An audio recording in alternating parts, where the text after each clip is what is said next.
Australia, too, is about to write itself into the forefront of history. It was this moment in 1983 that secured Alan Bond's place in Australian folklore.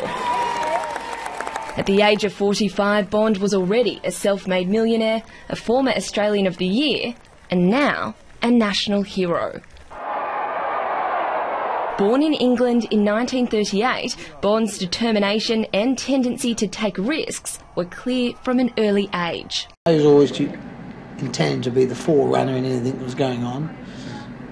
First to do things and first one to take the dare to jump into the river or whatever it might be. He started his career in Australia as a signwriter before moving into property development and quickly making his fortune.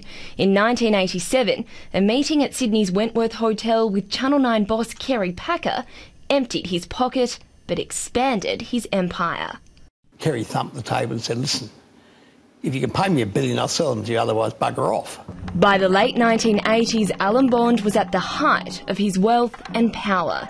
He owned the largest media company in the country, breweries, gold mines, oil wells, property around the world, even an extensive art collection. He was the most successful businessman in the country, until a spectacular fall from grace. Bond Corp, Bond, the seller, Bond Corp. As money grew tight, Bond was forced to sell Channel 9 back for a fraction of the price, prompting the famous Packer line, "You only get one Alan Bond in your lifetime, and I've had mine." Then came the Rothwell's bank scandal, a litany of dodgy deals, state government involvement, and eventual royal commission into what became known as WA Incorporated. He was jailed in 1992 over the Rothwell's collapse and declared bankrupt the same year. While he was acquitted on appeal, his time in prison was far from over.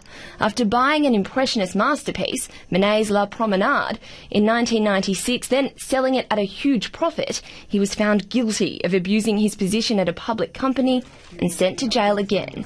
In 1997, he was given more prison time for siphoning off $1.2 billion to prop up the ailing Bond Corporation, at the time, Australia's biggest case of corporate fraud.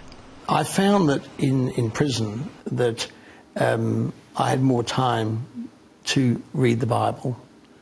I had more time to contemplate life and more time to look upon my fellow man. And I worked very hard during the period in there to help other people in the same situation.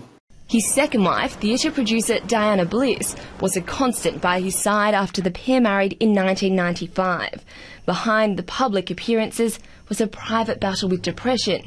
She was found dead at their Perth home in 2012. Despite Bond's criminal past, he rebuilt his fortune and was guest of honour at reunions commemorating the America's Cup win. Ladies and gentlemen, Alan Bond.